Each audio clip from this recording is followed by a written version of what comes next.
Good morning student. आज फिर से हम क्लास 10 का chapter number 8 how do organism reproduce आगे कंटिन्यू कर रहे हैं। प्रीवियस वीडियो में हमने डिस्कस किया था कि रिप्रोडक्शन किसे कहते हैं और रिप्रोडक्शन क्यों इम्पॉर्टेंट है हमारे डेली लाइफ में। और थर्ड चीज़ हमने ये पढ़ा था कि कितने टाइप्स के रिप्रोडक्शंस होते हैं, जिसमें हमने डिस्कस किया था सेक्चुअल और एसेक्चुअल रिप्रोडक्शन। और मैंने आपको बताया था कि जो रिप्रोडक्शन है एसेक्चुअल और सेक्चुअल रिप्रोडक्शन, हमें ये दोनों में पढ़ना है, प्लांट्स में भी पढ़ना है और एनिमल्स में भी पढ़ना है। तो आज का जो सब टॉपिक डिस्कशन में है वो है सेक्सुअल रिप्रोडक्शन इन प्लांट्स। सबसे पहले हम सेक्सुअल रिप्रोडक्शन प्लांट्स का पढ़ेंगे, फिर सेक्सुअल रिप्रोडक्शन एनिमल्स का। आफ्टर दैट हम कौन से टॉपिक को डिस्कस करेंगे, एसेक्सुअल रिप्रोडक्शन को। जब हम सेक्सुअल रिप्रोडक्शन की बात करते हैं तो रिप्रोडक्शन वर्ड से ही हमें पता है कि रिप्रोडक्शन एक बायोलॉजिकल प्रोसेस है जिसके अंदर नए ऑर्गेनिज्म का फॉर्मेशन होता है। हम सेक्सुअल रिप्रोडक्शन की बात करें तो हमें पता है कि सेक्सुअल रिप्रोडक्शन में दो पेरेंट्स इन्वॉल्व होते हैं, मेल और फीमेल। तो जो रिप्रोडक्शन है प्लांट्स का, जो रिप्रोडक्टिव पार्ट जो पार्ट बोला जाता है एक तरीके से, क्या होता है, फ्लावर। फ्लावर के अंदर डिफरेंट पार्ट्स होते हैं, जैसे हम प्रीवियस क्लासेस में भी हमने डिस्कस किया है, सैपल, पैटल, स्टेमन और कार्पल, या आप पिस्टल का नाम बोलते हो। तो सैपल को हम कैलेक्स का नाम देते हैं, पेटल्स का कोरोला का नाम देते हैं, और पेटल्स का काम होता है इंसेक्ट को अपनी तरफ अट्रैक्ट करना। तो जो आप फ्लावर्स आप देखते हो, जो रेड कलर का है, पिंक कलर का है, ये जो कलर्स आप देख रहे हो, तो वो किसके बारे में बताते हैं आपको, पेटल्स के बारे में। और पेटल्स क्या करते हैं, इंसेक्ट को अपनी तरफ क्या करते हैं, अट्रैक्ट करते हैं। नेक्स्ट आता है स्टेमन। स्टेमन जो है वो फ्लावर का मेल पार्ट होता है, जो दो चीज़ों से बना होता है, एक है एंथर और दूसरा क्या होता है, फिलामेंट। और इसी स्टेमन को हम किसका नाम देते हैं, एंड्रोशियम का नाम देते हैं। कार्पल जो होता है वो पिस्टल होता है, जो फीमेल पार्ट्स होता है, जिसको हम 3 पार्ट्स में डिवाइड करते हैं, स्टिग्मा, स्टाइल और ओवरी, जिसे हम किसका नाम देते हैं, जिम्नोशियम का। तो अब आपके लिए जो नए वर्ड्स है वो है एंड्रोशियम और जिम्नोशियम। तो आपको पता होना चाहिए, एंड्रोशियम मेल पार्ट को कहा जाता है, जिम्नोशियम किसको कहा जाता है, फीमेल पार्ट्स को। जब हम रिप्रोडक्टिव पार्ट को डिस्कस करते हैं तो फ्लावर के अंदर स्टेमन होता है और कार्पल होता है। स्टेमन जो होता है वो मेल पार्ट होता है और कार्पल क्या होता है, आपका फीमेल पार्ट। स्टेमन के अंदर दो चीज़ होती है, फिलामेंट और एंथर, ठीक है। एंथर जो है वो मैच्योर होके क्या देता है, पोलन ग्रेन्स। तो जब भी हम फ्लावर टच करते हैं तो आपने देखा होगा कि आपके हाथ में कभी कभी येलोइश कलर के क्या नाम है, पाउडर्स आपके हाथ में लग जाते हैं। तो वो क्या होता है, पोलन ग्रेन्स होते हैं। क्या होते हैं, पोलन्स ग्रेन।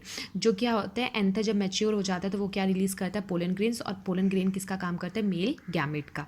इसी तरीके से जब हम फीमेल की बात करते हैं, फीमेल के 3 पार्ट्स होते हैं, स्टिग्मा, स्टाइल और ओवरी।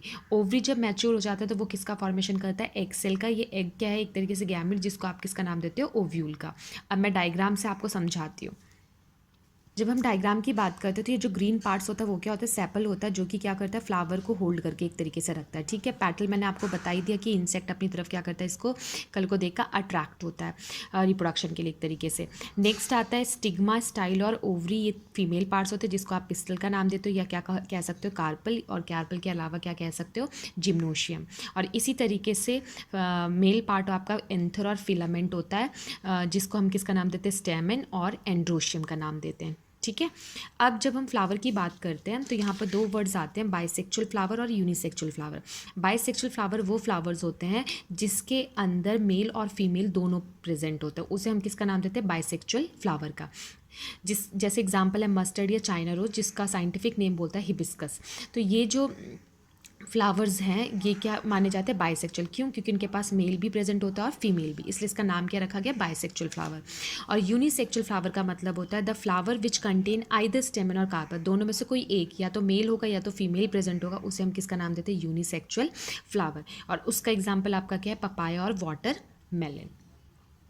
नेक्स्ट टॉपिक आते हैं पॉलिनेशन। पॉलिनेशन का मतलब होता है कि वो प्रोसेस जिसमें पोलन ग्रेन क्या होता है, ट्रांसफ़र होता है एंथर से, और वो कहाँ पर जाता है, फीमेल पार्ट के पास। और वो फीमेल के कौन से पार्ट पे सबसे पहले जाता है, स्टिग्मा पे, ठीक है। उसी प्रोसेस को हम किसका नाम देते हैं, पॉलिनेशन। मतलब the process of transfer of pollen grain from anther to the stigma. मतलब जब आपका पोलन ग्रेन मैच्योर हो चुका है तो वह एंथर को छोड़ के पोलन ग्रेन अब कहाँ पर पहुँचेगा, आपके स्टिग्मा पे। और स्टिग्मा क्या है, फीमेल पार्ट।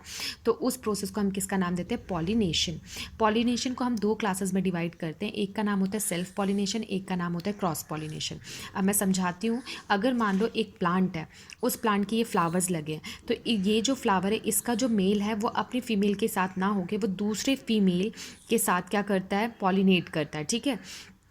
तो यहाँ से एंथर जाता है और कहाँ पर चला जाता है, इस फ्लावर के फीमेल के पास। तो मतलब प्लांट तो सेम है पर फ्लावर क्या है, बस डिफरेंट। उसी को हम किसका नाम देते हैं, सेल्फ पॉलिनेशन।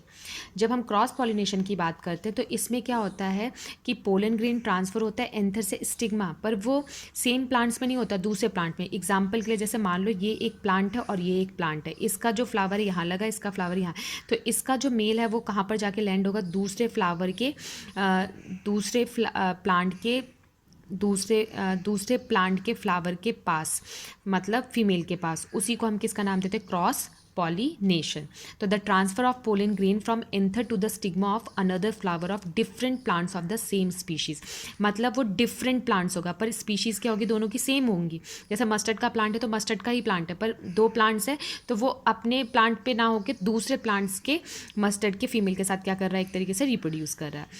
ये हमेशा जो क्रॉस पॉलिनेशन होता है वो किसकी हेल्प से होता है, एजेंट्स। और वो एजेंट्स क्या है, इंसेक्ट्स है, वाटर है, बर्ड्स है, विंड्स है। आप देखते हो हवा बहुत तेज़ चलती है तो पोलन ग्रेन्स क्या होते हैं, यहाँ से वहाँ उड़ जाते, तो इसका मतलब वो मतलब एक प्लांट से दूसरे प्लांट्स के पास लैंड्स हो गए। तो इसी तरीके से इंसेक्ट्स है, इंसेक्ट्स के जो पैर होते हैं मान लो उसके अंदर वो चिपक जाते हैं पोलन ग्रेन्स, और जहाँ पर वो लैंड करते हैं दूसरे फ्लावर के पास बैठते हैं तो वो उसमें से क्या करते हैं, प्रॉपर तरीके से पॉलिनेट कर देते हैं। तो उसी चीज़ को हम किसका नाम देते हैं, क्रॉस पॉलिनेशन। तो कभी भी पूछा जाता है कि कौन कौन से एजेंट्स हैं जो कि क्रॉस पॉलिनेशन के लिए रिस्पॉन्सिबल है, तो एजेंट आपके क्या है, इंसेक्ट है, वाटर है, बर्ड और विंड है। अब मैं आपको दोनों के बीच में अच्छी तरीके से डिफरेंस समझा देती हूँ, सेल्फ और क्रॉस पॉलिनेशन में दोनों में क्या डिफरेंस है, क्योंकि ये सबसे इंपॉर्टेंट टॉपिक है और एग्जाम में ये आता ही है, पूछा जाता है कि पॉलिनेशन किसे कहते हैं, पॉलिनेशन के कितने टाइप्स होते हैं, या दोनों के बीच में आप डिफरेंस बताओ और क्या एडवांटेज है और क्या डिसएडवांटेज। ठीक है, अब हमारा नेक्स्ट टॉपिक है डिफ्रेंसिएशन। जब हम डिफरेंस की बात करते हैं तो पहले हमें पता है कि ये जो है वो सेम फ्लावर के अंदर ही होगा और सेम प्लांट होगा, पर यहाँ पर फ्लावर स्पीशीज़ सेम होगा पर प्लांट्स क्या होंगे, डिफरेंट होंगे। उसे हम किसका नाम देते हैं, क्रॉस पॉलिनेशन का।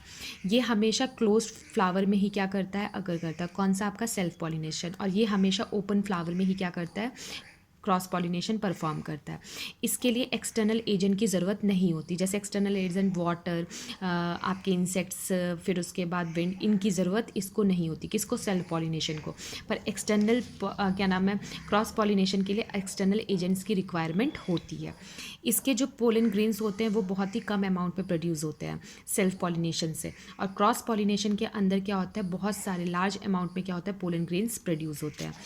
इसके अंदर क्या होता है, वेस्टेज नहीं होती पोलन ग्रेन्स की, क्योंकि वो सेम फ्लावर्स यूज़ कर रहा है। और इसमें क्या होते हैं, वेस्टेज ऑफ पोलन ग्रेन, जैसे विंड आया, बहुत तेज़ी से आया, एजेंट्स उसे कैरी कर रहे हैं, कहीं गिरा देंगे, तो इसका मतलब कहीं ना कहीं क्या हो रहा है, पोलन ग्रेन का यहाँ पर क्या हो रहा है, वेस्टेज हो रहा है।